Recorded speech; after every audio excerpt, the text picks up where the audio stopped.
Hi guys, here's a short screencast on how you can efficiently record, for example, PowerPoint presentations that somebody is sharing with you through some kind of screen sharing software such as Adobe Connect. The problem you normally run into is if you take a bunch of screenshots like that, if you look at any of those, you risk to have a lot of information or like space around of those that you don't really want to have. This can be a privacy issue and this can be just bad looking. So here is what I do. First of all, there are a couple of things that I changed to my system. The first of which is that I do not really like that all my screenshots are going to my desktop. So here's how I changed that. I've created a folder screenshots on my desktop, and then in a command line I say defaults write com.apple.screencapture location, and I give the new location. Once I've done that, I also have to say kill all system UI server. Now those two commands are one-time thing only. After that the system is going to use these settings.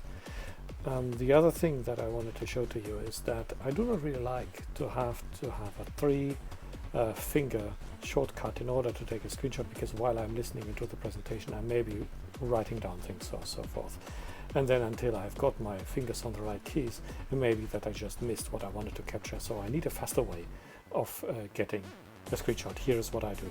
I bought an Apple Remote and I'm using a tool that is called Better Touch tool. Now Better Touch tool, if you go to the preferences and go to the advanced section and select global, then you can select Apple Remote, and there you can, for example, utilize the center button of your Apple Remote in order to have that button issue the command for a full screen screenshot.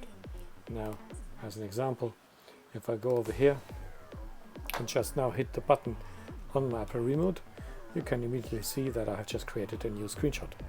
Right, so that's how that works. Now that'll leave me, after the presentation I was following, with a situation like this one, having a lot of screenshots that all share exactly the same area of the screen that I'm interested in, but which all of them have some information that I don't like. So the first thing to do is to select all of them in your folder, which you can do using Command A, and then open all of them at once using Command down arrow. This will open all of them in one single instance of preview. Now what you could do is to try, okay, let's just select the area that we are interested in using a rectangular select, and then once you've done that, you could say, okay, now I go to the left side and make sure I've selected all of them. So I click on the left bar where I have my thumbnails and say Command A, and now I've done that, I go to simply to tools and say crop, Command K. Unfortunately what has happened now is that preview has just cropped the first one, not the other ones, because they are essentially in different files.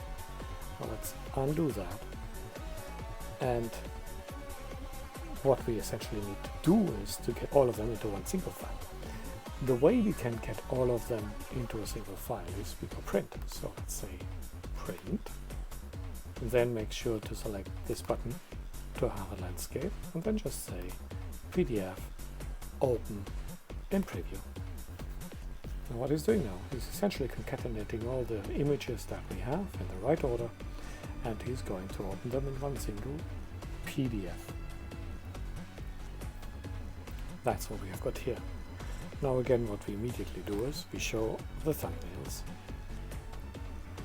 and now we do the same thing that we did before. We just say tools, rectangular select, and we now select the area we are actually interested in, and then we click on the left side and say Command A in order to select all the pages as they are now, and we say Command and crop. This gives us an important message. This message says that what preview is going to do is to not really crop, it is going to just reduce the visual area of the pages in the PDF. And that is quite important, because if the information that you have in the PDF outside of what you are cropping to is a privacy issue, then you don't really want to have that in the file. So let's see what that gives. I hit OK. And it has done that.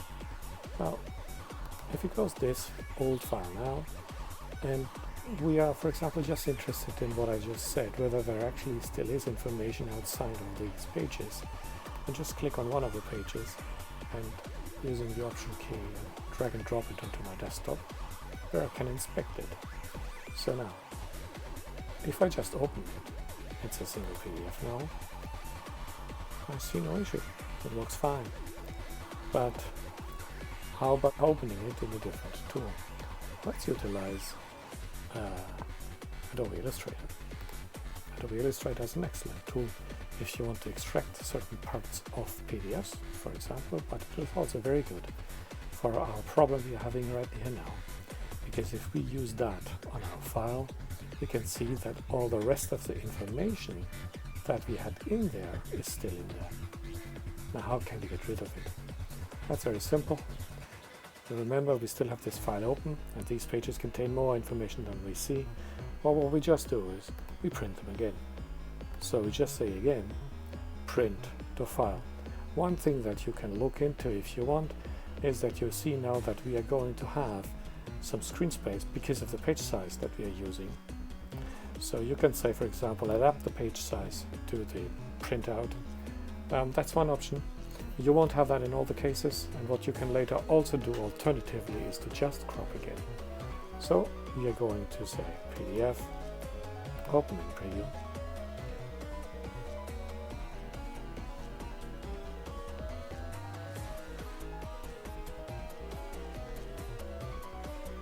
Same as before, we go to thumbnails, and now we suspect somehow that there may still be information, so we do the same thing as before. We drag out one of those pages and we immediately inspect it using Adobe Illustrator, which you don't need to do once you have understood what actually has happened here. So let's open it in Adobe Illustrator again, and we should now expect this page to have no further information from what we had around. And as we can see, that's fine now. Now let's close Illustrator.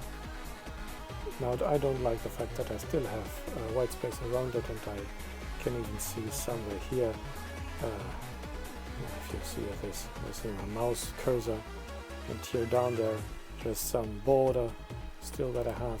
So I wasn't really very precise at cropping. So let's do this again. Let's say, okay, rectangular select, and now we really start exactly in this area up here. Right, like this, and we open this, and we say that's fine, we don't need to go over all the way there, so we just go here, and we are happy with that applied to all our pages. So we say okay and crop.